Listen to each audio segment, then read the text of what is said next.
Bienvenido a un nuevo evento de Cátedra Europa. Good morning. On behalf of the 24th edition of Cátedra Europa, we welcome you to the conference Challenges for the Protection of Migrants' Rights in Times of Uncertainty, the Experience of the United Kingdom and Colombia, for which we have the special participation of Dr. Bernard Ryan and Dr. Alan Desmond from University of Leicester. We will now leave you with Professor Shirley, who will be moderating this session. Welcome.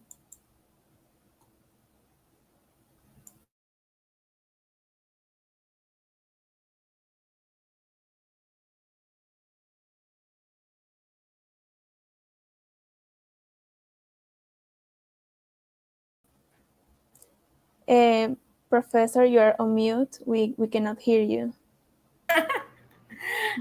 Hi, I'm sorry about that.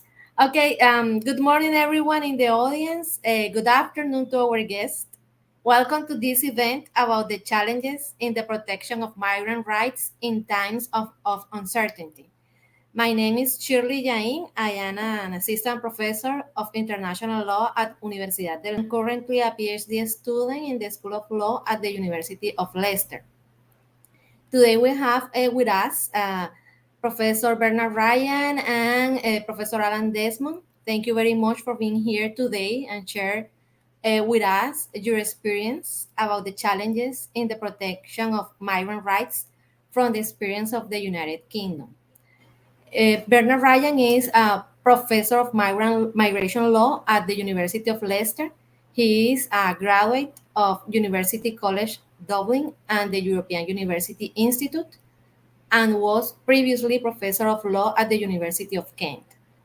His most recent publications and current research cover the implications of Brexit for immigration law, the British-Irish Common Travel Area, international and European law relating to border control, and the effects of migration upon employment law.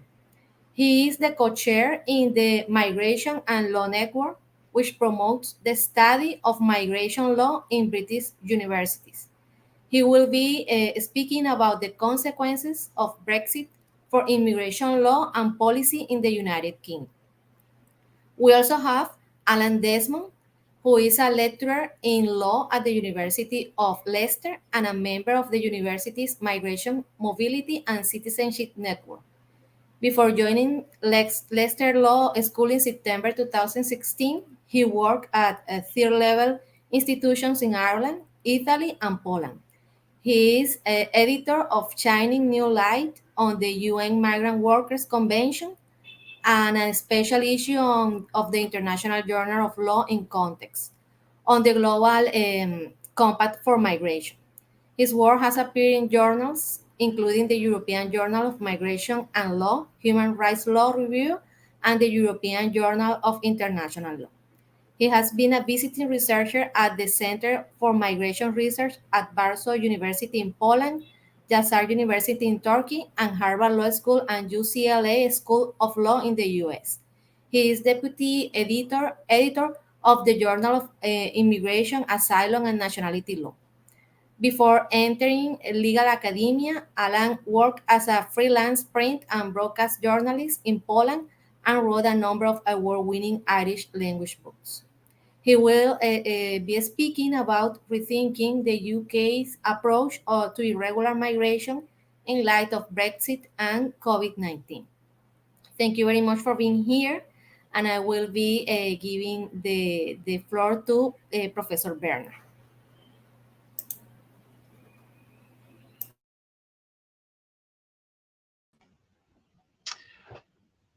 Thank you very much, Shirley.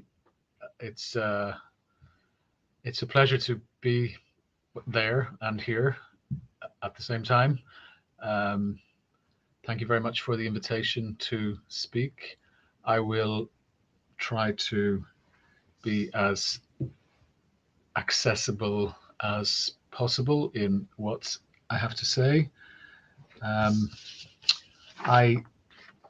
As you said, I have been, among other things, thinking about Brexit and its implications for immigration law and also, of course, for immigration policy. Shirley, yes, is the answer to your question. If you could put the slides up.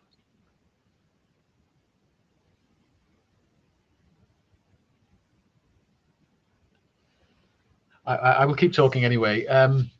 So, as you will know, Britain, the United Kingdom, decided to leave the European Union in 2016 after a referendum, a close referendum, 52% to 48%, and that eventually happened officially at the beginning of 2020, that Britain officially left the European Union.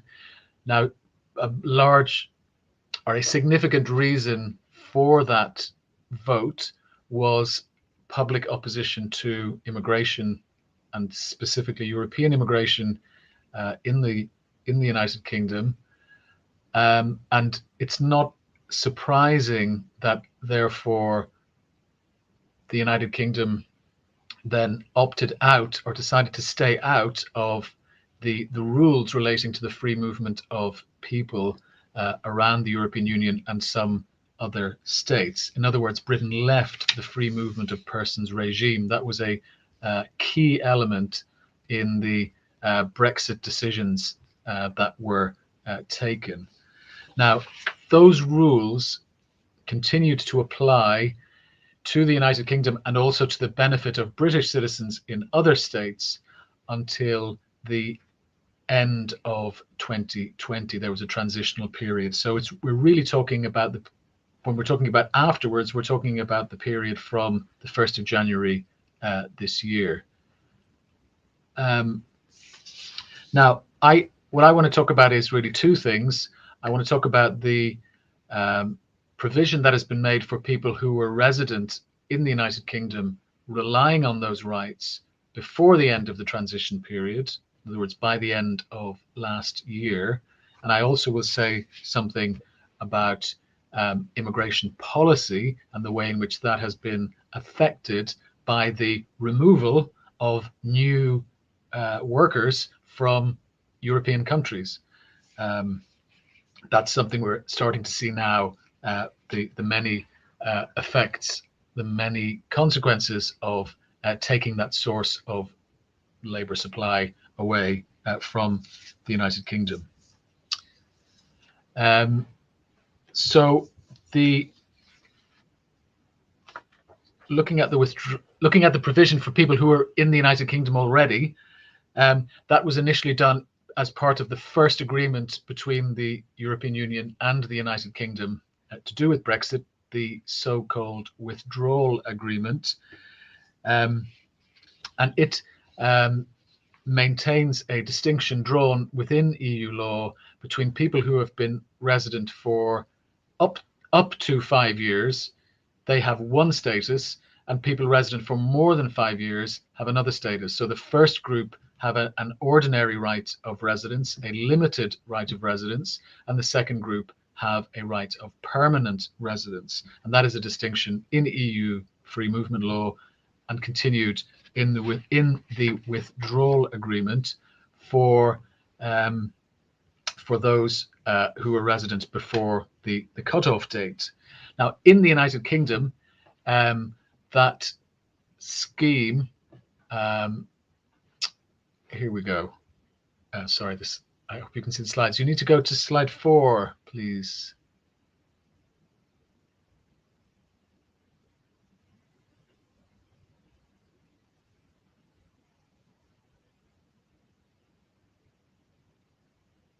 Okay, I will continue. So in the United Kingdom, that principle is reflected in something called the EU settlement scheme, which is a separate system within immigration law for European nationals and their family members who have rights.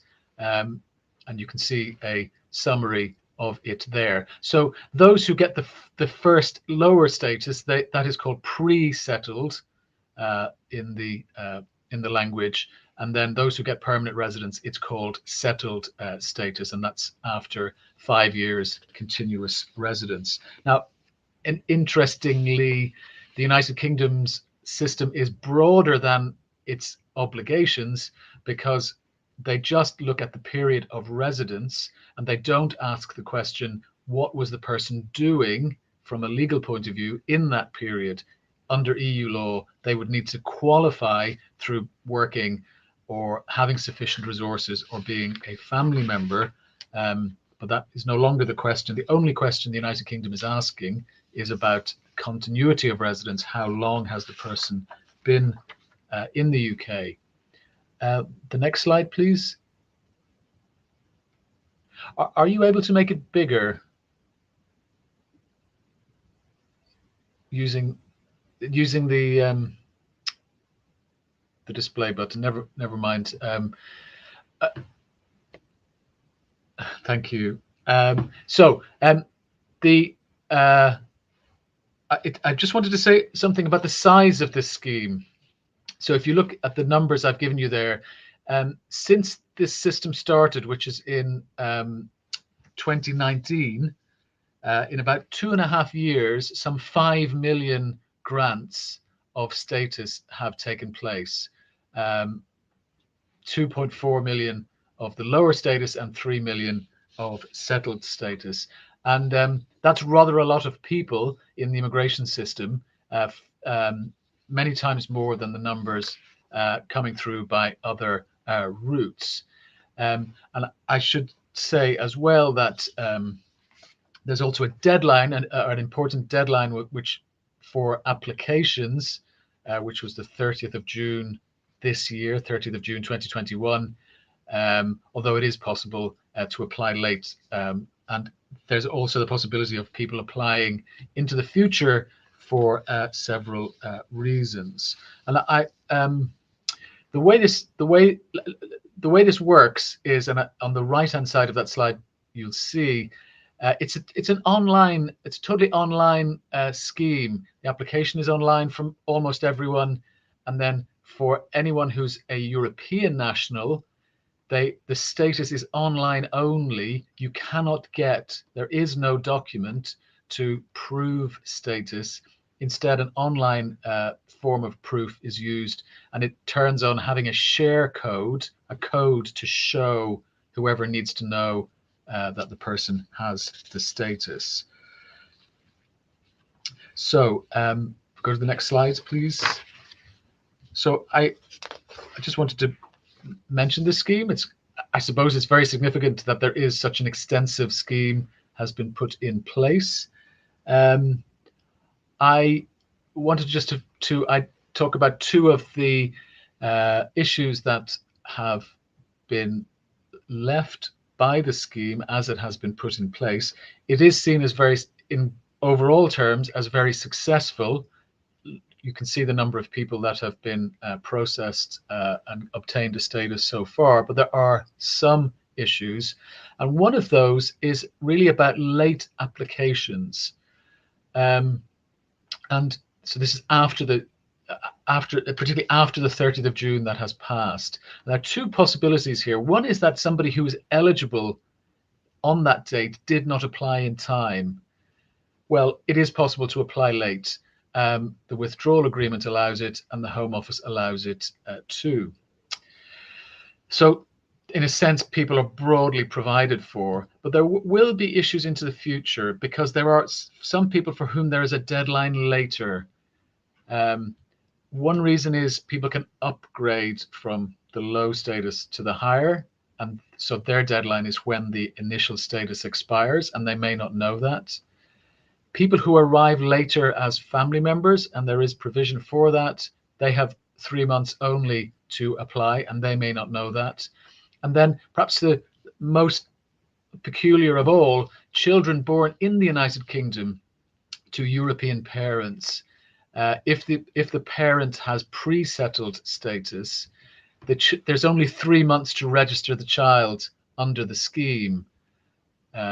And that doesn't seem remotely long enough.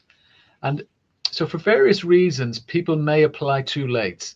And although so far it is possible to do that, there will be consequences, or there may be consequences as regards right to work, right to healthcare, right to benefits, right to travel for them in the interim. And we don't know what the policy will be into the future. It's possible that it will become more restrictive. So this is one set of issues that this very broad and generous scheme has thrown up.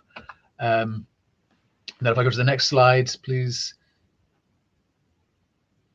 And then the other question is about proof. As I mentioned, this is more or less only online. And I think that is going to cause problems over the long term. And I just wanted to say a couple of things about that, the long term, because in this scheme, it really is very long term indeed. Because if you have a child, let's say born in the United Kingdom just before the deadline, just before the cutoff, which was just at the end of last year, they will be eligible in their own right. And their children will also be eligible to come in whenever they are born. And it could even happen that a grandchild of such a person born last year would need to prove that their parent and grandparent were eligible under the scheme in order to get their own status. So it really could last 100 years is completely realistic as to how long this scheme and these arrangements will be in force. And that's why that's one reason why I think the question of proof and there not being physical documents is particularly important, because online systems are good, but physical documents would improve the retention of information within families and by individuals over the long term. And the other point I wanted to make is that Britain has recently been through a story like this, which is known as the Windrush generation scandal or controversy, where it turns out that there are actually many, many people in the United Kingdom, thousands have come forward, who have been in the country for decades and are unable to prove that they have unable to prove that they have a legal right to be here. They might be British citizens, they might have permanent resident status, but they're unable to prove it. And there's a task force was set up after a major controversy to enable them to do so. And people of all nationalities have been coming forward to do that. So it just shows that when the policy needs to be more attentive, more careful about proof of status in the long term. And I'm not sure this system currently is. So if I could just go on to the next group of slides. So that's just some thoughts on the EU settlement scheme. Looking now at labour migration and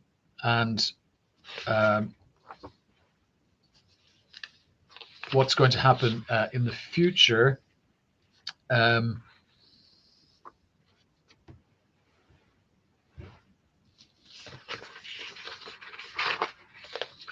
think I may have put these slides the wrong way, two slides the wrong way around here. If you could just go to number 9, thank you. Yeah, I want to talk about the post-Brexit rules first for EEA nationals. So these are for people who don't have the protection of the settlement scheme and are coming in later. Well, in principle, there's one rule, one policy for the whole world now from the United Kingdom. So whether from inside or outside the European zone, the European Union, and etc., everyone in the world coming to the UK is subject to the same regime. Now, one point to make is that, nevertheless, within that, European Union citizens are exempt from visas, so they won't face a visa requirement. And what more or less, the United Kingdom is in a position where it has to treat all European nationalities the same. They have not got the freedom to choose which ones to allow visa-free and to then impose visas on others. The EU is very determined towards the United Kingdom and towards the rest of the world that there will be one visa policy towards its citizens. And so Britain basically has got to go along with that. And in practice, it means It has treaty obligations not to have visas. This is for visitors and short-term stay. But apart from that, there's one set of rules for family migration, for work, for study, and that includes, for example, sometimes very difficult requirements to meet, also very high fees, and also a charge of £624 a year to use the National Health Service. So basically the point is, apart leaving visas aside, there's one policy for the rest of the world. So if you go back to slide 8, please. Thank you. And so looking at labour migration, which is an important area and has become very, very controversial in the United Kingdom. The other side of the story of the vote is that while in the society there was opposition to new migration and extensive migration from Europe, in the labour market, of course, people were working, and taking that, stopping membership and stopping the supply of labour is now starting to have consequences. Britain was highly dependent on, and still is highly dependent on, labour supply from the European Union, and it's now struggling to work out what to do in the economy once those rights have been taken away. Now, in terms of policy, the first thing that was done was a significant relaxation of the policy on labour migration for the rest of the world, for the whole world now, which is a relaxation relative to what was done before for the rest of the world.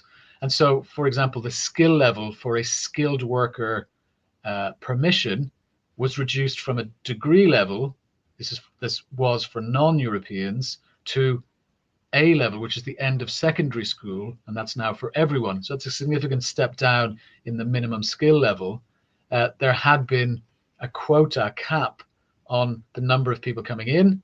That's been removed. The minimum earnings for skilled workers under the system have been significantly reduced, and the conventional resident labour market test was abolished.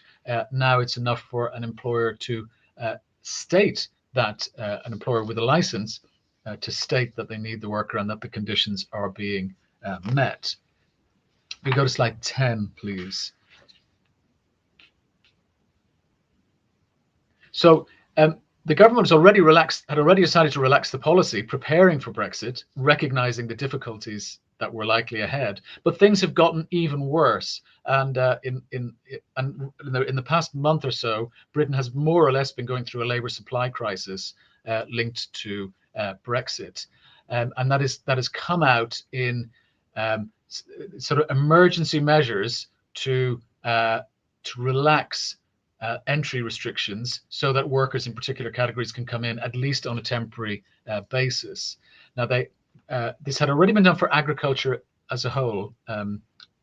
Specifically something called horticulture, vegetables, fruit, and mushrooms.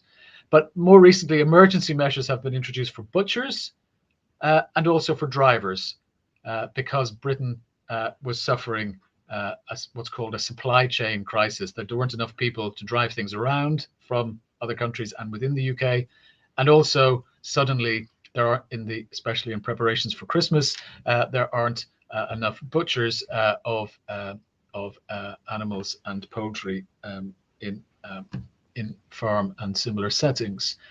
So this is just a sign of crisis that emergency measures have to be adopted like that. And there are major issues in other occupations, and in particular in care work, maybe not as dramatic as the kind of closure of petrol stations or the lack of food on the shelves of supermarkets, linked to lack of labor, but it's present nevertheless. And I'm absolutely sure there are other sectors, like in manufacturing, where kind of the flexible labor that came from other countries is simply not present anymore. So Britain has gotten itself into a bit of a mess, and I think this was, in a sense, always going to happen, because the contribution of migrant work to the economy and to the society was never really understood, and certainly was not part of the Brexit debate in 2016.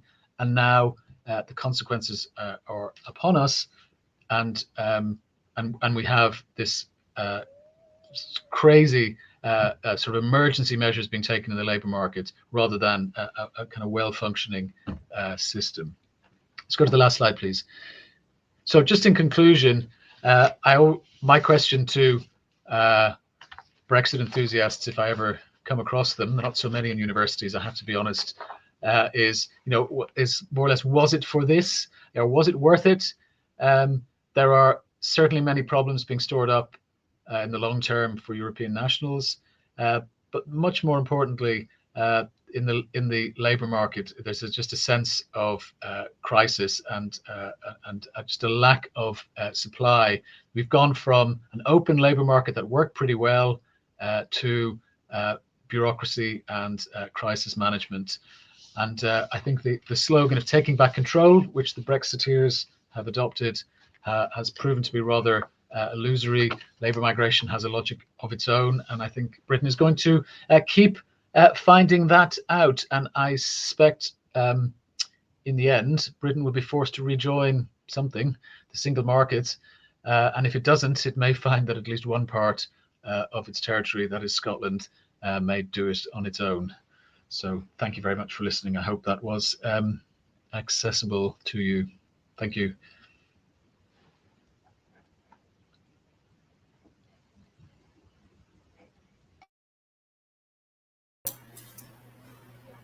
Thank you very much, Professor Werner, for your fantastic presentation. It was really interesting. Right now, we are gonna give the floor to Alan. And again, thank you very much. Yeah, thanks, Shirley. And just let me know if the PowerPoint slides aren't visible, or if I'm not managing to share. Just let me know.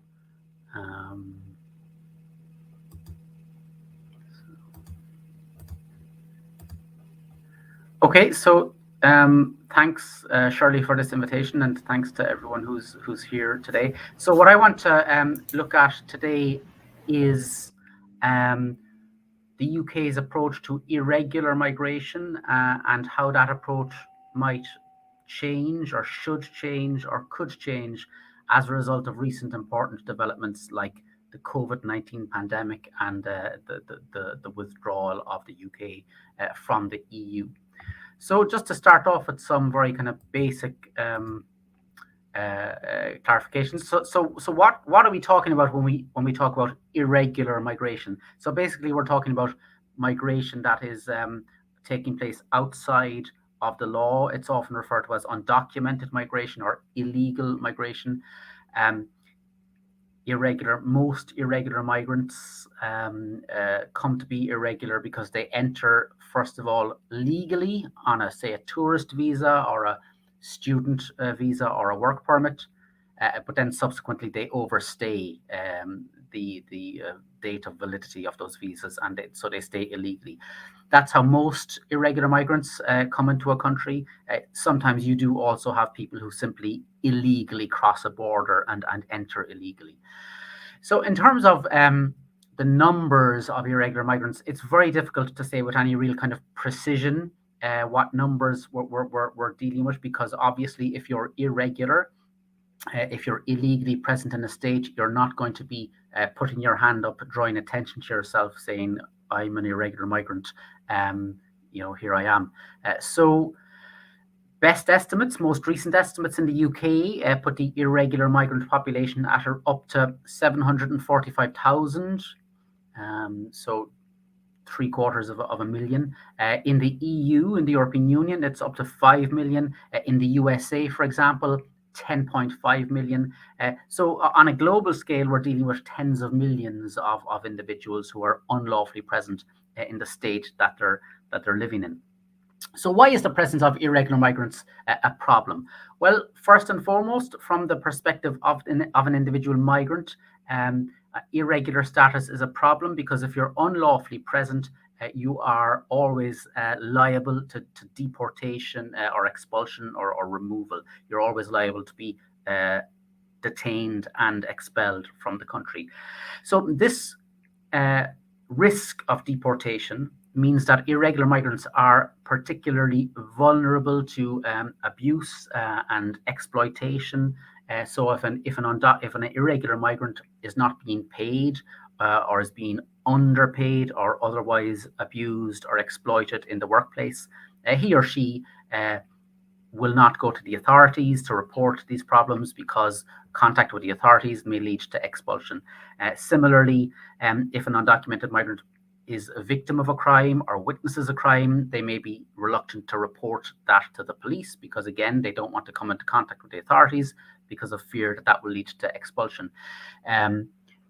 Particularly relevant to the COVID time, irregular migrants are often reluctant to access healthcare when they need it because, again, fear of coming into contact with the authorities can lead to expulsion or deportation. So in the UK, for example, there have been reports during the pandemic of irregular migrants dying from COVID because they were afraid to approach the NHS, the UK's health system.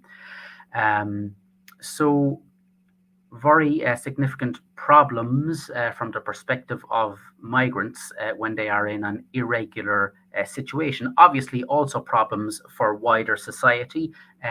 If you're dealing with a pandemic, with an infectious, contagious, communicable disease like COVID, the fact that you have irregular migrants who may be becoming infected and who are afraid to seek treatment, this affects not just the irregular migrants, but wider society.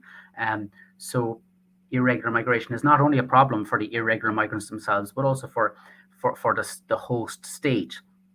Employers, for example, who employ irregular migrants have an unfair competitive advantage often over their competitors because they often will pay less wages to irregular migrants. So lots of serious problems created by the presence of undocumented or irregular migrants in a state.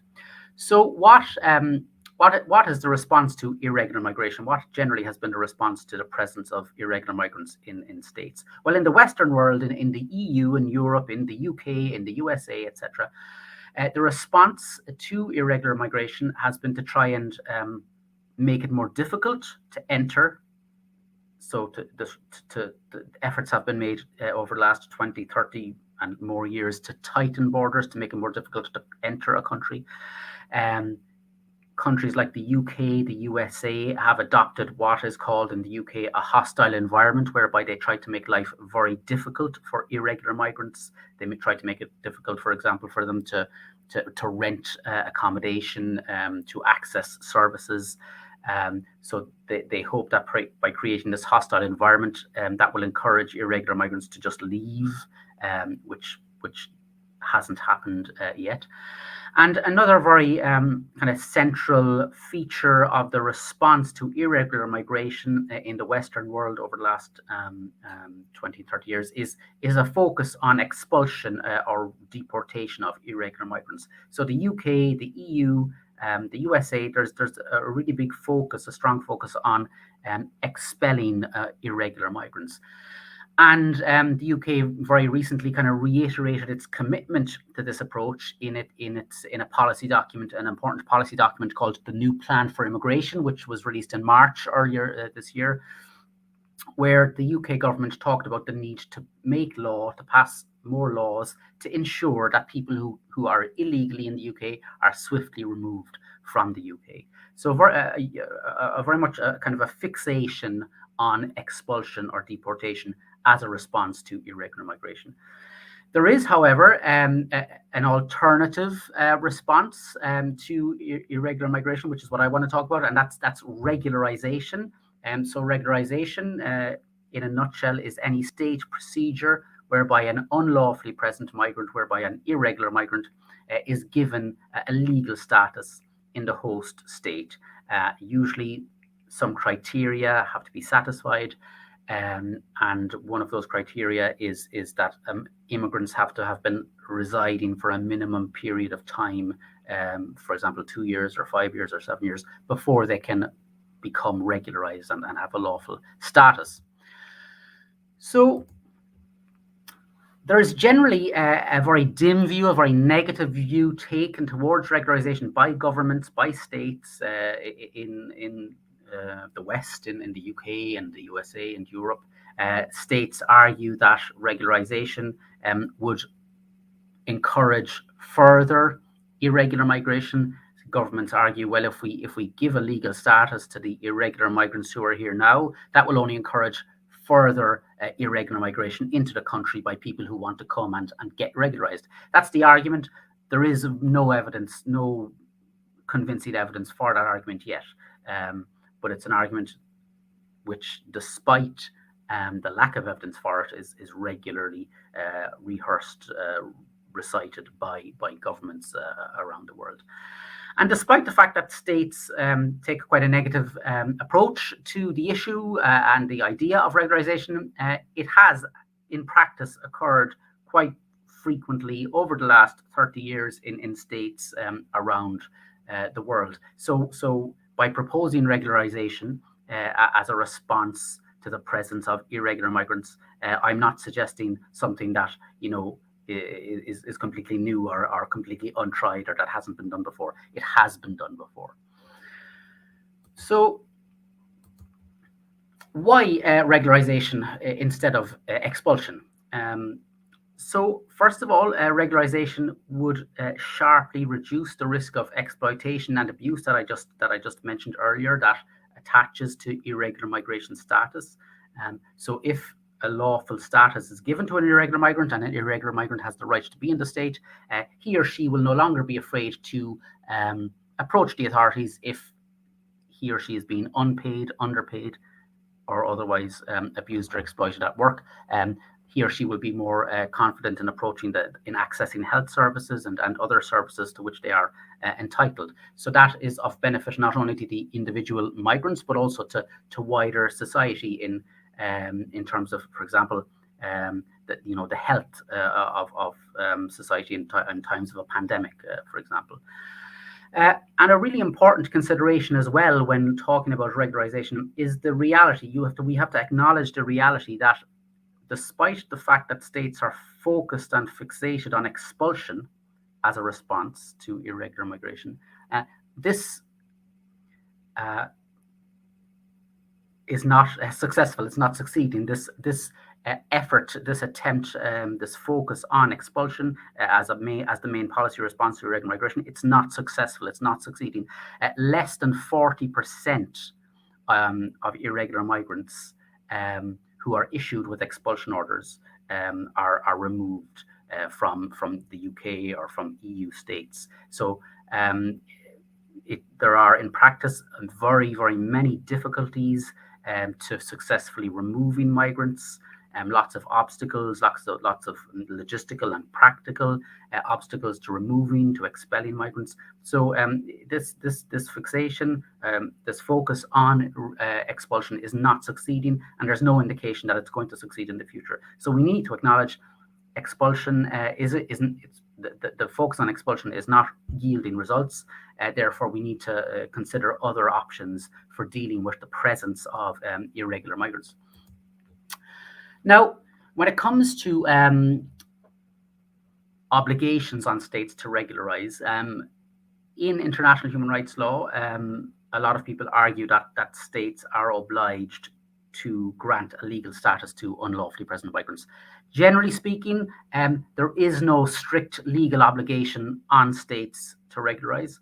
So there's a general kind of principle in international law that states have the right to control the entry, the residence, and the expulsion of immigrants or non-citizens. Okay, so no strict legal obligation, generally speaking, on states like the UK to regularize.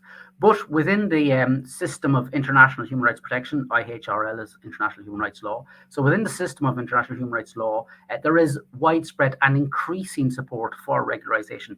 So in recent years, the treaty bodies, the UN human rights bodies that oversee the core international human rights instruments have been calling on states to regularize undocumented migrants. So, for example, the Committee on the Rights of the Child, the Committee on Migrant Workers, the Committee on the Human Rights Committee that oversees the ICCPR, these different international human rights bodies have called on states to undertake regularization as a way of ensuring that the human rights set out in the core international human rights instruments are available not only on paper, but also in reality to irregular migrants.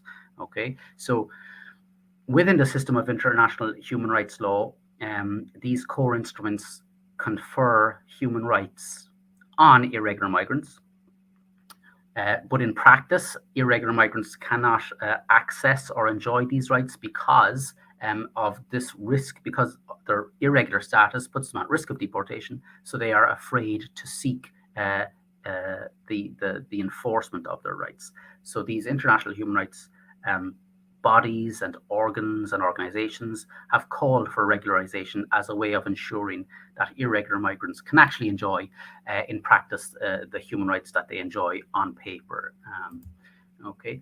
Now, a really important development in recent years when it comes to international migration and human rights, in fact, the most important development in the last 30 years, I think, in the field of international migration and human rights is the adoption of the Global Compact for Safe, Orderly and Regular Migration. So this was adopted in 2018, in December 2018, by states within the auspices, under the auspices of the UN. So the Global Compact for Safe, Orderly and Regular Migration, it's an international agreement between states, basically whereby states agree to work together to try to ensure that international migration occurs through legal channels in a way that is safe and orderly. Now, it's important to point out that the Global Compact, it's not a binding treaty. It's a soft law document. It's a political document. You might call it an aspirational document. But nonetheless, it's an important document because it has received the endorsement of states around the world. Now, when it comes to regularization, my argument is that the compact, the Global Compact, requires states to undertake regularization. First of all, I think that's evident from the title, the very title of the compact. So the main goal of the compact is to bring about migration that is safe and orderly and regular. And obviously, when you have irregular migrants in a state, that by definition defeats the goal of bringing about safe migration and regular migration. Irregular migrants are unsafe, in an unsafe situation, and obviously they are not in a situation of regular migration. They are in a situation of irregular migration. But beyond the title of the document, there are lots of examples in the text which can be read to impose or imply a regularization obligation on states. And just to give one example, so the compact has 23 objectives, and one of the objectives, objective number 7, is to address and reduce vulnerabilities in migration. And the compact says that in order to address the needs of vulnerable migrants, states should provide irregular migrants with an individual assessment that could lead to a regular status, especially where those migrants have family in the state in question. So I think quite an easy argument to make here that the compact requires states to regularize. Now, why is this relevant to the UK in particular? Well, the UK has been incredibly supportive and enthusiastic about the Global Compact. When it was being adopted in 2018, the UK said the compact will help us to take important steps to keep migrants around the world safe and to protect the most vulnerable domestically and overseas. So obviously regularization as required by the compact is one of the measures that will help the UK, in its own words, to take important steps to keep migrants safe and to protect the most vulnerable. Obviously, irregular migrants are amongst the most vulnerable of migrants. Now, I think the time is ripe right now to push for or to call for regularization in the UK. Generally, globally speaking, we've seen a renewed receptiveness or openness to regularization In the USA, when Joe Biden became president earlier this year, one of the first things he did on his first day in office was he sent a bill to Congress that would give legal status, that would regularize the 10.5 million irregular migrants in the USA. Now, that bill hasn't been passed, and maybe it won't be passed, but it's an indication of the kind of receptiveness to the idea of regularization. Similarly, very recently, Portugal and Italy have both introduced regularization programs. Ireland is about to introduce one quite soon. Colombia, as you will know, has regularized Venezuelan migrants. So there seems to be a pattern, a trend globally towards regularization, towards undertaking regularization programs. Now, in the UK, there's been an increasing civil society activity calling on the government to regularize. So different think tanks and NGOs and grassroots movements have been calling on the government to regularize the irregular migrant population in the UK. So what would a good and effective and meaningful regularization program look like? Well, a number of important boxes would have to be ticked, or criteria would have to be present in order for a regularization program to be successful. You would need an effective awareness raising campaign. We see examples from countries in the past where they did a regularization program, but they didn't really advertise it or promote it, and so very, very few people applied. And what was the point of that, you might ask? If you're going to undertake a campaign targeting a specific group, you need to make that group aware of the campaign. In order to ensure that as many people as possible can apply, you need to have minimal eligibility criteria. So we've seen again in the past, countries like Poland, for example, had lots of criteria that made it difficult for immigrants to successfully apply to regularization programs. And again, if you're imposing restrictive eligibility criteria, that kind of defeats the purpose of a regularization program. Fees should be reasonable and not so expensive, not so exorbitant that it would discourage people from applying. In immigration in particular, immigration procedures are often used as a revenue generating mechanism for states. Visa applications, citizenship applications, etc., can often be very expensive, and that will often deter people from applying if they simply can't afford it. Finally, one other really important feature of a successful, effective regularization program would be to give the people who get regularized a residence permit that lasts either a long time or that is easily renewable. So there's no point giving someone a 1-year residence permit and then after that to allow them to fall back into irregular status. That again would kind of defeat the purpose of a regularization program. So those are I think some of the key criteria of or key elements of a successful program. And so finally, just to wrap up, undertaking regularization, it does not mean that states would be abandoning their right to control their borders to regulate admission, but it would be a pragmatic and humane response to the presence of irregular migrants. And it would also be a recognition of the fact that a law enforcement and expulsion approach isn't going to solve the problem, because we've seen that approach has been tried over the last 30 years and more, and it hasn't yet succeeded. And I think in the UK, COVID and Brexit create a new impetus for consideration of regularization, because during COVID, we have seen that one of the mantras that has emerged during COVID is that no one is safe until everyone is safe. So, to effectively combat the virus, we need to ensure as many people as possible can access healthcare and vaccination programs, etc. And when you have irregular migrants, they're going to be reluctant or afraid to access those services because of their migration status. And I think COVID also has maybe it made people more favorably disposed, giving people a more positive view of migrants. We saw lots of stories here in the UK about how important a role migrant workers played during the pandemic. So I think that also is an important feature, that the public opinion, the public attitude towards these issues is important.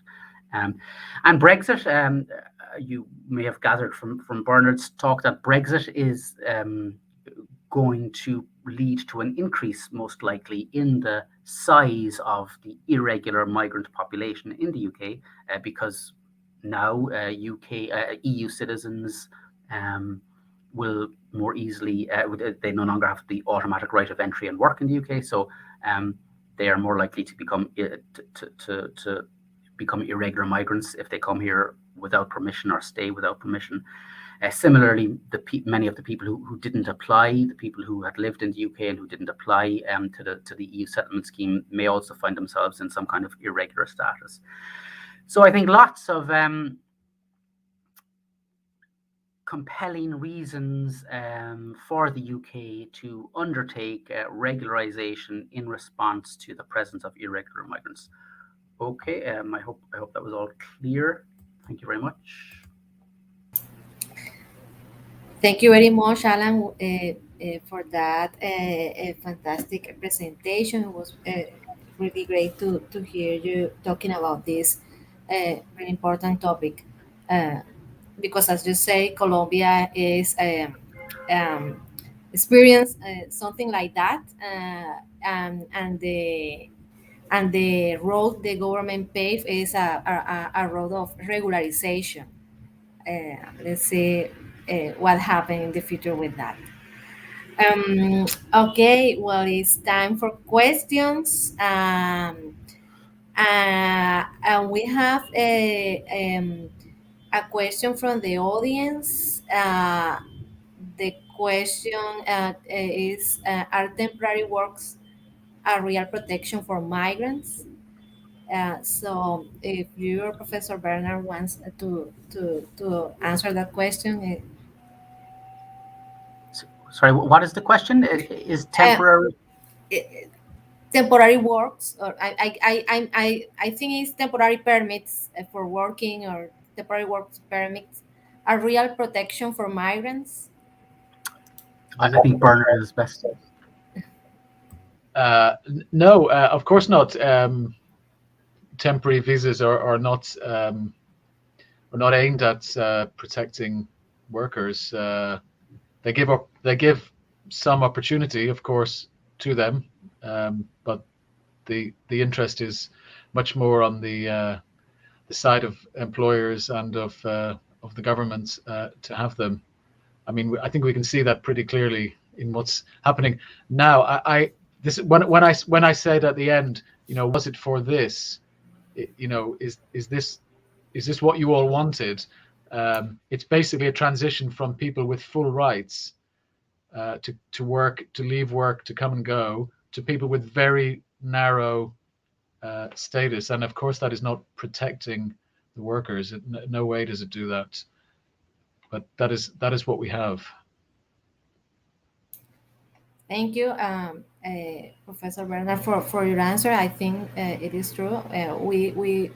We also have in Colombia, we have a temporary regularization program that will issue work permits for migrants, but we suspect that will not be the complete solution for the problem.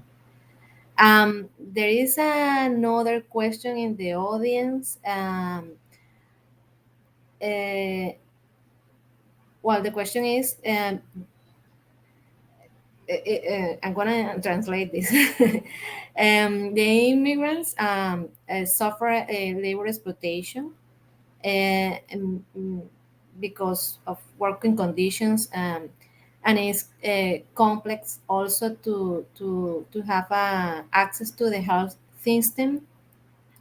In the UK, are public policies to make access, or to give access, effective access to the health system for migrants in general, and I guess for migrants in a regular migratory situation? Can I Could I answer that first? Alan may want to answer as well. There has been a very dramatic change of policy in the last 10 years to make it difficult for people to access healthcare. So, firstly, for those who come with to live on a visa, if they don't have permanent residence, which they usually won't at first, they have to pay the amount of money that I said, £600 a year and £400 a year for children. And actually, it's quite wrong because many of them are people who are working and they're paying taxes and they're just in the same position as people who are here already. And yet they're having to pay on top. They're having to pay for healthcare, for the same healthcare. It's not private healthcare; it's for public healthcare, and it's quite wrong. And then the same system is also used to prevent people who don't have a status, either they're visitors or they don't have any status in the country, from getting access to most hospital care. And some of the problems that gives rise to are that if you take maternity care, for example, so someone who is here without a status is obliged to pay for maternity care. They can get the care, but then they have a debt of thousands of pounds at the end, which they often don't realize. And then there are other quite tragic stories of for other types of medical care, such as cancer care or people with heart conditions. They will be refused treatment in the public system unless they can pay upfront if they don't have the right status. So there has been a lot of quite unpleasant, nasty changes to health provision to foreign nationals. Some of it completely discriminatory, and all of it really against the basic right to healthcare that everyone should have.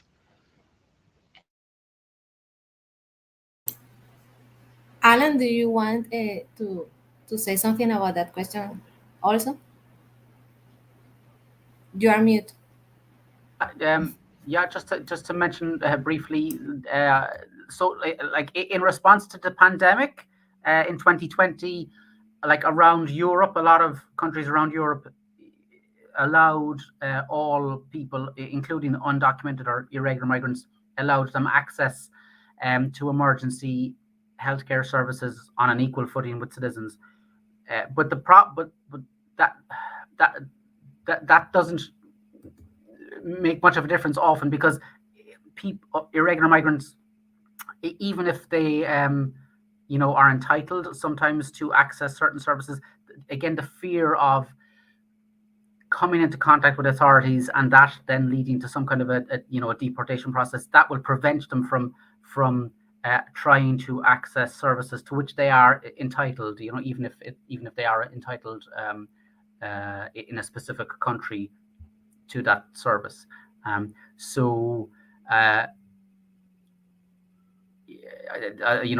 is why I'm pushing this idea of regularization. It'll address a lot of problems which arise even where technically or legally migrants are given access to certain services, such as during the pandemic to emergency healthcare services, for example.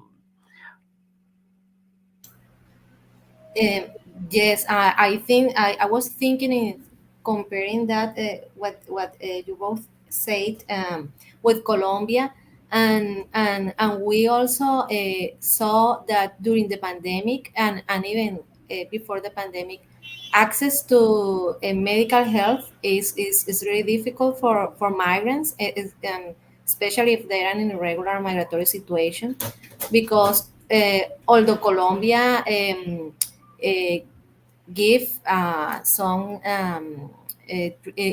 access to health when it's an emergency.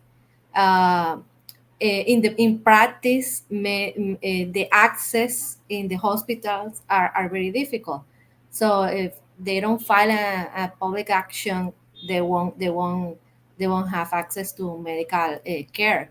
And even the government at the beginning of the pandemic said that immigrants in a regular situation will not have COVID vaccines. Now they changed their approach, and I think they are having access. But yes, I think this is a common problem in many countries around the world with migration and healthcare.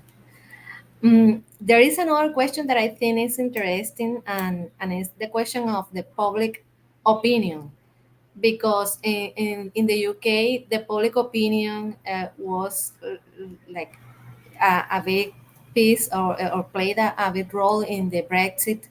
And the question here is, if there are, well, the question in the audience is there have been behaviors against immigrants in the UK, and how was the treatment of the state. And I will add to that consider the public debate about Brexit. Do you think the public opinion towards immigration will continue to be key in the government's attitude in this subject? And and if this will be different, or it will, like, be the same? Is that for me? Yes. Yeah. But I think Alan could also have an opinion of that, of course. But Professor Werner, of course. Sorry, I could give a whole other presentation just in answer to the questions that you have asked me. There's a question as well I noticed in the chat, and you mentioned about labor exploitation, which is also, I think, relevant. My history of all of this would be that there are issues in the labor market system in the UK, which is that, for a very developed economy that has had systems of collective bargaining, of trade unions, has an effective state. Really, there are a lot of places in the labor market, a lot of parts of the labor market that it's completely a free for all, that they're unregulated, legal standards are not being met, and very poor conditions are applying there. And it's not always the case that this is people who don't have legal status. It's known that this was associated as well with people coming from other European countries, maybe not speaking English or not speaking it very well, and accepting very poor conditions. So it's not just about legal status; it's also just about the social position of people who come to work. Now, all of this has been going on in the economy, and particularly since the opening of the labour market to Central and Eastern Europe in 2004. It's been going on. So what was the answer? Well, one answer would have been to have a better system of control and regulation in the labour market, and I was someone who's been arguing for that for many years. Not in its for itself, but also as a way of addressing public concern about migration. But of course, that hasn't happened, and instead the alternative was to stop the rights. It led to Brexit. So public opinion, in my view, can be addressed in a variety of ways if there are legitimate concerns, and sometimes there are. Then it can be addressed in a variety of ways, and it would have been far better for the United Kingdom to have thought about reforming its labour market rather than leaving the European Union as a solution to problems that existed. I mean, as to the wider question of public opinion, I don't think in the end British public opinion is that different to many other European countries. If I'm honest, if you look at the debate that's taking place in France right now in the presidential election campaign, I don't. It feels even more anti-immigrant and anti-minority than is the case here. I don't think Britain in that sense is worse, but but of course there are people who don't like immigration, and they were given the opportunity to express that about Brexit. I think Brexit is a terrible mistake for Britain. in the labour market, not just in other terms. And I think what happened was the government failed to make the argument because they were so focused on public opinion that they failed to make a positive argument for immigration, and they could have done, and they failed to do that. And maybe also just to answer the question, if I've understood the question about the treatment, and I took that to be a question about xenophobia and maybe violence or other acts against immigrants. Again, I wouldn't say Britain is particularly bad in that regard. I think, and I don't think it's particularly worse now than it was in the past. I just think it's a political question around immigration, much more than there being big social problems of that kind.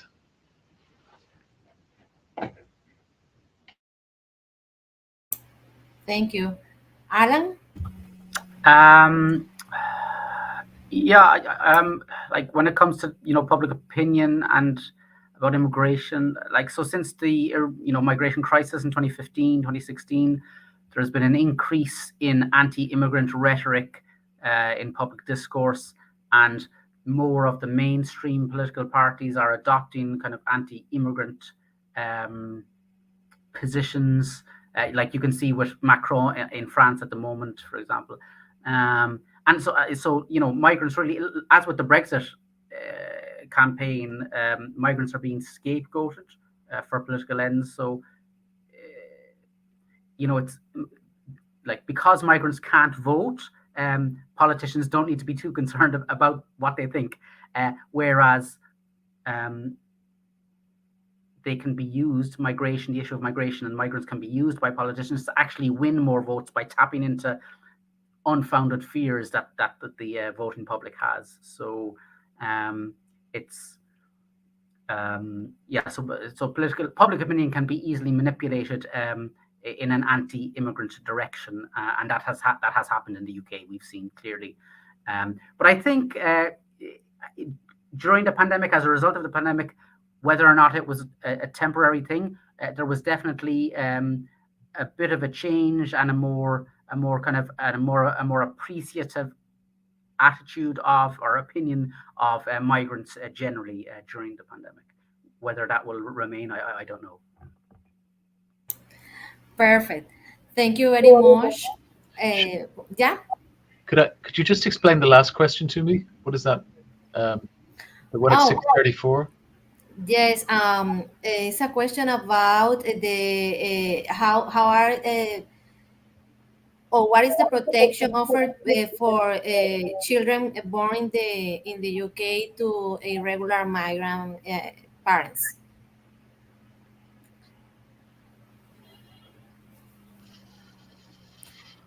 The thing is, we are reaching. We are out of time. So I don't know if you want to say something about that very shortly, or.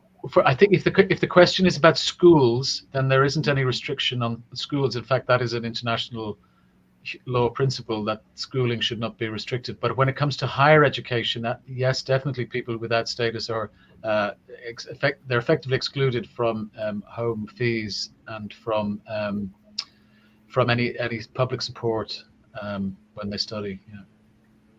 Exactly. Okay, thank you very much for that. Thank you both of you, Professor Bernard, Professor Alan. Thank you for your presentation and for answering all of our questions. It has been a wonderful time for all of us. And with that, I say goodbye. We thank our guests for their special participation and all of our attendees for joining us in this session of Cátedra Europa. We invite you to continue supporting the education of talented students through our scholarship fundraising campaign, Más Becas, by clicking on the donations button on the homepage of Cátedra Europa's platform. We also encourage you to stay connected to the rest of our programmation. Thank you.